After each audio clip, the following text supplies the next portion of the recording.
Los tiempos del primer centenario, o sea, 1910 por allá, coinciden con momentos duros de la explotación contra los indígenas, pero también de la resistencia.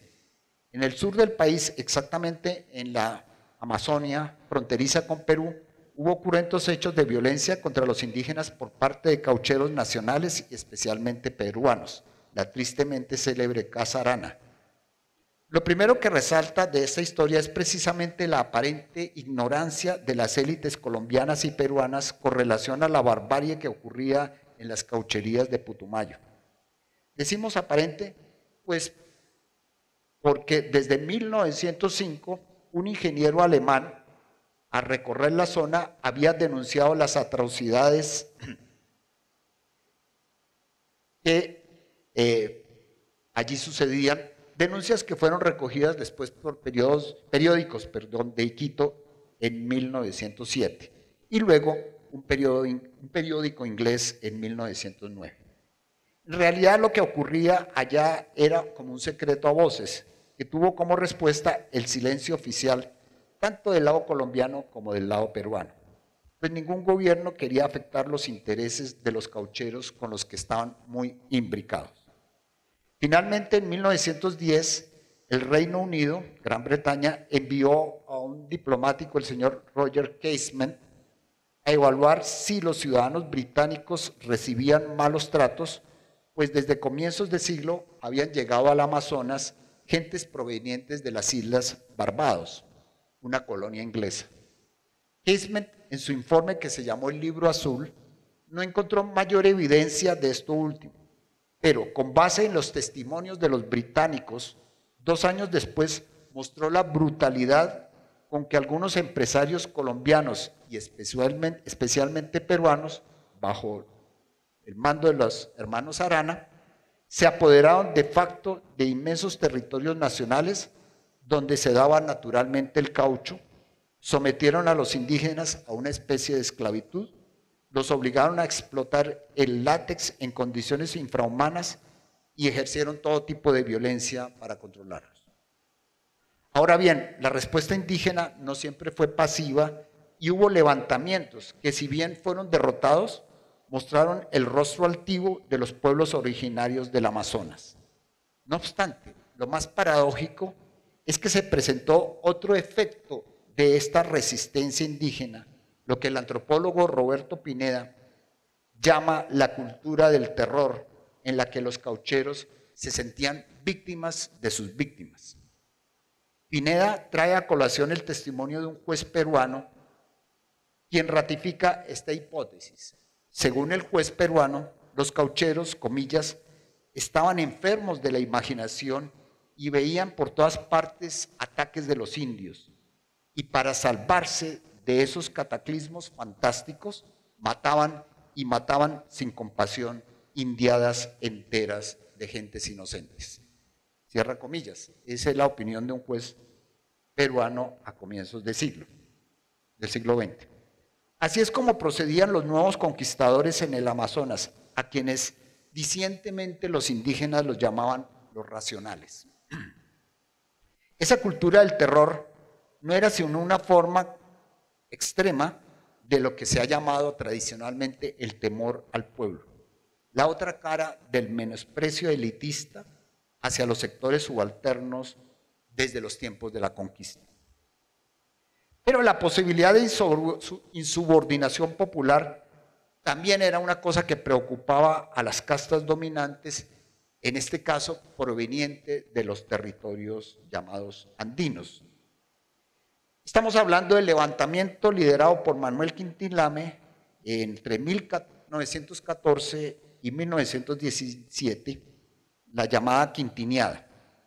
En efecto, el levantamiento lamista del siglo pasado fue un momento de quiebre de un aparente silencio indígena, como bien lo dijo el mismo Quintín Lame. El indígena, decía él, no dice nada, pero en el interior conserva el pensamiento del gallo de pelea. Él, dice Quintín Lame, hablando del indígena, él sabe decir lo que sabe cuando es el tiempo y es la sazón. Este levantamiento buscaba recuperar los resguardos y los cabildos al mismo tiempo que abolir el terrar. Pero ese levantamiento fue respondido con una violencia inusitada de parte de las élites blancas caucanas. Y el mismo El Lame fue encarcelado por 4 años para luego prohibírsele retornar al Cauca. Por eso es que Quintín Lame termina viviendo en el Tolima. Se le prohibió volver al Cauca. Esto reforzaría la memoria de que los herederos de los conquistadores seguían haciendo las mismas prácticas de explotación y dominación de sus ancestros. De esta manera, para fines de los años 10 y comienzos de los 20, por la vía del menosprecio o del temor, las élites no concebían que amplios sectores subalternos, en este caso los indígenas, hicieran parte de la nación. Es decir, un poco vamos arrastrando el tema, como ellos quieren hacer parte de una nación no homogénea y uniforme, sino heterogénea, plural, pero esa nación no se les niega, pues, hasta el día de hoy. Ahora, insistimos en que el indígena no era pasivo ante esa discriminación. En una somera revisión de prensa para ubicar conflictos sociales en los años 20, encontramos abundantes luchas en el Cauca, en Nariño, Huila, Tolima. Incluso en el Putumayo y en la Guajira había oposición también a las misiones capuchinas. Allí se criticaba pues la utilización indiscriminada del indígena en las misiones contra los castigos humillantes a que eran sometidos y todo el proceso de indoctrinación que estaban haciendo los frailes capuchinos.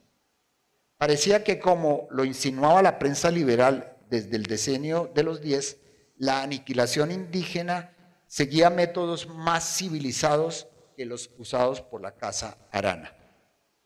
En La Guajira el problema era que, además de las disputas por la renta de la sal y las perlas, también se organizaron por esa época excursiones desde Venezuela para capturarlos y venderlos como esclavos al otro lado de la frontera.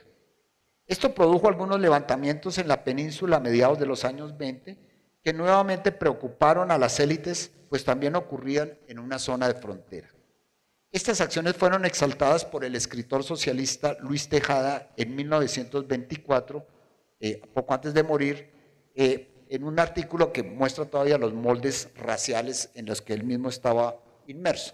Decía Luis Tejada: es conmovedor y grandioso contemplar los últimos ímpetus de rebelión de un pueblo vencido, despojado, aniquilado y olvidado, que ha conservado, sin embargo, a través de los dilatados siglos, debajo de las cenizas y de los escombros, una pequeña brasa encendida, un poco de genuino espíritu racial, de orgullo tradicional, de sentido de independencia y de odio implacable al vencedor. En los años 30 y 40 del siglo pasado vendrá la lucha por la tierra en la que el indígena se va a aliar con los campesinos hasta terminar fundido en la misma categoría de clase, ocultando parcialmente la identidad étnica. Y es que el despojo violento de las tierras continuaba, pero ahora auspiciado por los liberales en el poder, en connivencia no pocas veces con ideólogos y militantes de izquierda que también despreciaban al indígena en su condición étnica y solo lo veían como un campesino más. Si bien hubo comunidades caucanas que participaron en el conflicto bipartidista de los años 50, la llamada violencia, la memoria indígena tiende a considerarla como una manipulación de las élites hacia las comunidades para criticarles sus tierras, quitarles, despojarlos de sus tierras. Algunos mayores NASA, y yo continuamente estoy citando unos textos, unas entrevistas, unos testimonios que ellos dieron en una cátedra entre la CIN y la UNESCO. Algunos mayores NASA recuerdan la persecución sistemática que el ejército, la policía y los pájaros hicieron de los indígenas, acusándolos de comunistas y de consumir coca. Fíjense ya cómo van saliendo los estereotipos. Algunos curas también tomaron parte en la disputa al no querer bautizar niños de liberales. Y desde el púlpito proclamaban que matar liberales no era un pecado, dicen algunos mayores. aunque también reconocen que hubo algunos sacerdotes que los ayudaron. En todo caso, los asesinatos tuvieron la disculpa del color político, pero a juicio de los NASA era para arrebatarles las tierras. Igualmente, el inicio del régimen bipartidista del Frente Nacional no significaría mayor cambio en la secular memoria de exclusión de los indígenas colombianos. Eso a pesar de que se habló de reforma agraria y que hizo aparición pública el discurso indigenista como una propuesta de integración de los pueblos originarios a la nación mestiza. Y es que el indígena, especialmente el de las cuencas del Orinoco y el Amazonas, a ese indígena se le seguía viendo como un salvaje, cuya vida valía igual que la de un animal. Y aquí voy a citar un caso de los varios que tenía en la presentación para no alargar. Así, por ejemplo, en diciembre de 1967 se denunció que en La Rubiera, un predio del hoy departamento de Arauca, cercano a la frontera con Venezuela, había ocurrido la masacre de 14 indígenas con edades que oscilaban entre los 6 meses y los 45 años. Días después de la masacre se detuvo a 8 colonos, 6 hombres y 2 mujeres, quienes nunca habían salido de la zona hasta el momento, y se les juzgó a mediados de 1972, 5 años después. A raíz de este juicio, el periodista Germán Castro Caicedo publicó una serie de reportajes que impresionaron hondamente a la opinión pública, tal vez más por la argumentación de los detenidos que por el crimen mismo. Uno dijo, por ejemplo, yo no sabía que era malo matar indios, mientras otro reconoció, he matado antes a 6 indios en el año de 1960 y los enterré en el sitio tal. Al ser interrogado sobre qué pensaba de los indios, uno de los detenidos respondió que matarlos era como una chanza, eso no tenía castigo. Allá los catalogaban como salvajes, como animales salvajes. Desde chiquito, sigue el mismo testimonio, me enseñaron que ellos eran muy distintos a uno en el modo de vestir, en todo. Cierra comillas. Fíjese, vamos, esto ameritaría casi que una ponencia muy decolonial, porque en últimas es el terror a la diferencia. Como el indígena es distinto, es salvaje, yo lo pongo en una categoría inferior, lo animalizo para destruirlo, porque no soy capaz de resistir, convivir con la diferencia. El 27 de junio de 1972, un jurado de conciencia de Villavicencio los declaró inocentes, porque no sabían qué estaban haciendo. Por fortuna, en un segundo juicio, efectuado ahora sí en Ibagué, el 6 de noviembre de 1973, se los condenó a los hombres a 24 años de prisión, a las mujeres se les dejó libres. En realidad, no se sabía quién era más culpable, si los colonos homicidas o la sociedad que los había educado de la forma como los educó. Bueno, aquí menciono pues los casos de Planas, la colonia penal de Araraquara, en donde todavía en pleno siglo XX, años 70, se seguía pues matando, asesinando indígenas como si fuera pues una cacería de animales que hoy ni siquiera se permite. En efecto, a mediados del siglo XX todavía parecía que la conquista no había terminado para los pueblos originarios de las selvas y aún para los considerados civilizados en las áreas andinas. Pero esto cambiaría con el despertar indígena de los años 70 en Colombia, que se inicia con la creación del Consejo Regional Indígena del Cauca, el CRIC, en 1971, y luego es seguido pues, por otras asociaciones regionales que derivan en la creación de la Organización Nacional Indígena del Cauca en 1982. La violencia con que se respondía a la lucha indígena llevó a las organizaciones a reclamar el respeto a los derechos humanos y se suman a la creciente violación de esos derechos. Cuando se agudiza la persecución al CRIC en 1979, siendo gobernante Julio César Turbay Ayala, el CRIC hizo este pronunciamiento, comillas, a pesar de la represión, las luchas renacen continúan y reiteran los mismos propósitos básicos conculcados desde la conquista: el derecho a sus tierras, a sus formas de organización propias, a su cultura, el simple derecho a vivir y progresar como pueblos con una expresión propia, con una manera particular de ser y de participar con todos los explotados en la construcción de una sociedad justa que garantice sus derechos. Esa es una declaración de 1979. Perfectamente la podríamos leer en el contexto de la Minga hoy en día. Bien, sigo aquí, pues ya el tiempo va corriendo.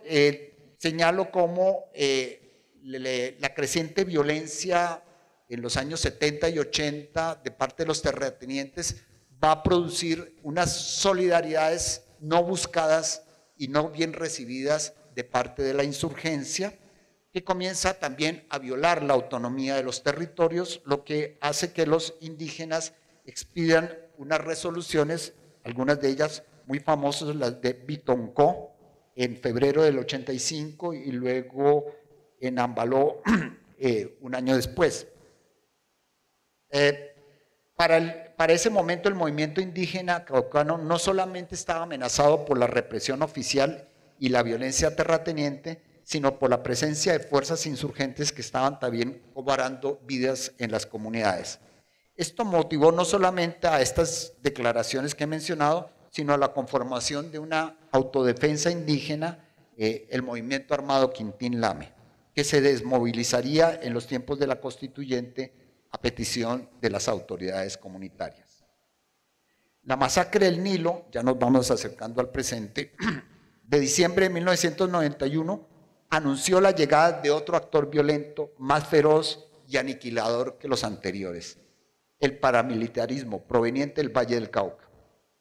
Y su llegada coincidía con la imposición del modelo aperturista neoliberal, que entre sus puntales tenía la actividad extractivista más evidente en La Guajira, pero no ausente en otras partes del territorio. Esto implicaba el despojo de tierras, el control territorial y también severas afectaciones ambientales y el deterioro en la calidad de vida. Después de una relativa disminución de la violencia contra los pueblos originarios en los años 90, al cambio de siglo vuelve a crecer en forma exponencial y serán los paramilitares en convivencia con agentes del Estado los mayores responsables de ella. Ante ello, las comunidades no se quedan con los brazos cruzados, producen movilizaciones, bloqueos de la Panamericana, mingas, que rebasan los territorios hasta llegar a Cali en 2007, a Bogotá en 2008.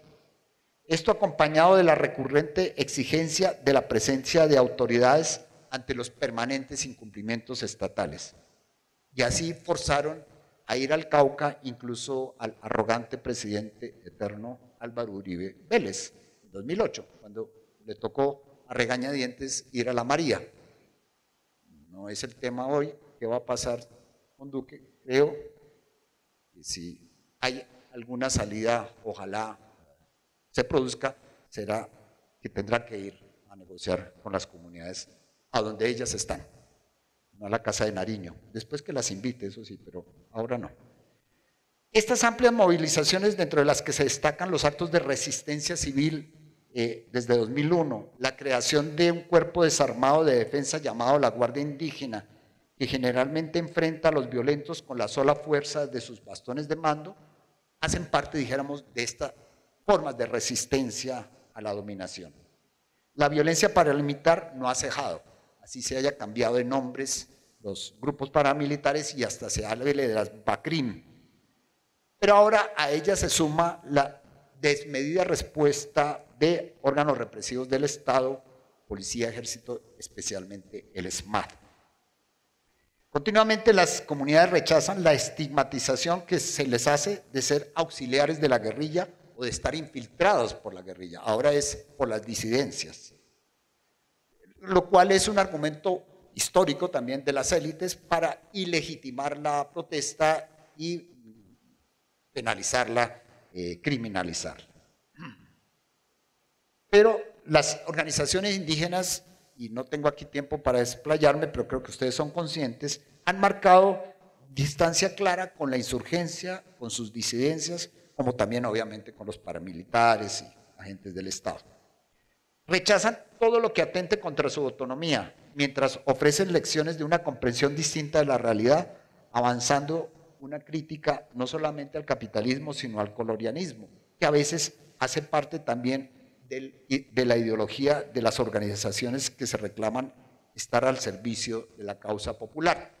Y pues aquí traía a colación un intercambio epistolar de cartas que hubo entre el CRIC y la dirigencia de las FARC, especialmente con Timochenko, en la cual en algún momento los indígenas le dicen: oiga, pero es que ustedes también reproducen moldes coloniales al relacionarse con nosotros, no nos respetan nuestra autonomía.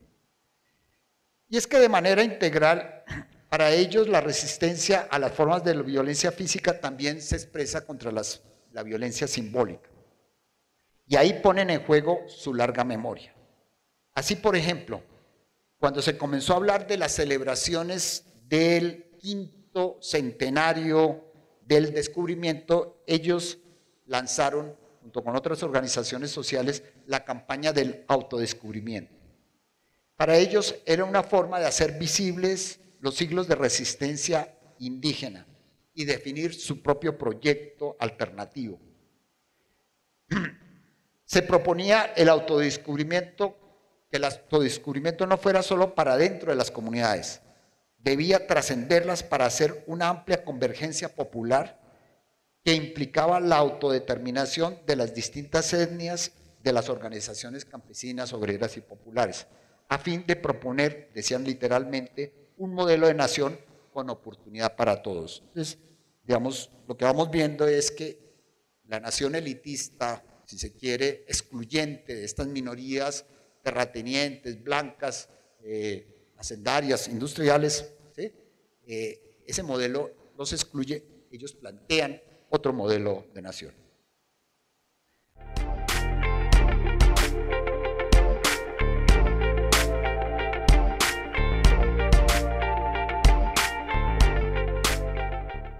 Las palabras atribuidas a Quintín Lame, a las que se agregan supuestamente esta expresión suya. Dice: todo lo que se dice en el himno nacional es mentira, porque la libertad no ha llegado para los indios. Eso en 1914 decía Quintín Lame. Similar percepción tienen los indígenas en nuestros días. En una declaración del CRIC en 2009, a propósito del bicentenario de la independencia, se decía, comillas: la actual coyuntura confirma que son 200 años de frustraciones, 2 siglos de intentos estropeados, un lapso de la historia buscando establecer una nación que entienda y valore nuestra realidad. Cierra comillas. Bueno, y aquí menciono también que en esa coyuntura del bicentenario de 2010, ellos hicieron llegar un memorial de agravios utilizando un poco la forma del prócer Camilo Torres. Le hacen llegar pues al gobierno, en ese caso de Uribe, un nuevo memorial de agravios que decía: 2 siglos estropeados buscando establecer una nación que los entienda. Concluyen ese memorando diciendo: nosotros sabemos que si otra patria es posible, es aquella que interprete la grandeza americana de los pueblos que han sobrevivido a 500 años de invasión y a 200 de capitalismo y modernidad. Y dice, en ese sentido, hacen un llamado a que, atentos a las voces de la historia, continuaremos exigiendo el establecimiento de estados realmente democráticos y construyendo un país para todos, en especial para las mayorías, víctimas de los gobiernos que han dominado durante 200 años las repúblicas coloniales. Cierra comillas. Para luchar por la democracia y una nación para todos y todas, y para garantizar que los derechos no sean letra muerta, ellos están dispuestos a seguir la lucha. No en vano la consigna final de ese comunicado es, comillas, vivimos y peleamos contra el poder invasor y seguiremos peleando mientras no se apague el sol. Cierra comillas. Me llama mucho la atención esa apelación a un tiempo geológico, un tiempo incluso de una duración mucho mayor que la que incluso nosotros solemos considerar. Seguirán peleando hasta que, o mientras no se apague el sol. Bueno, voy terminando ya. Como decíamos al inicio, no les faltó razón a las comunidades al cuestionar la celebración del bicentenario de la independencia. ¿A qué nación querían pertenecer y estaban perteneciendo? ¿Por qué celebrar algo en lo cual no se sentían excluidos? Incluidos. Bueno, se sentían excluidos. Así lo expresó el Congreso Extraordinario del CRIC en julio de 2010. Y con esto termino. Comillas. Desde el corazón de la madre tierra, las comunidades, las organizaciones, las familias que aún conservan en sus apellidos la relación con el sol picante, con el sol viento, con el aguacero fuerte y suave, le decimos al mundo que para nosotros el modelo invasor continúa desde hace 518 años. Somos claros en indicar que en Colombia, a 200 años de un grito de independencia, no hay nada que celebrar, puesto que la guerra de invasión es una realidad vigente que facilita el exterminio cultural, el desplazamiento forzado, el robo de nuestras tierras y territorios para la implementación de modelos económicos extraños que privilegian la agresión a la madre tierra y la explotación de nuestras fuentes de vida. Eso decía el CRIC en 2010. Creo que hoy sigue vigente esa declaración. Muchas gracias.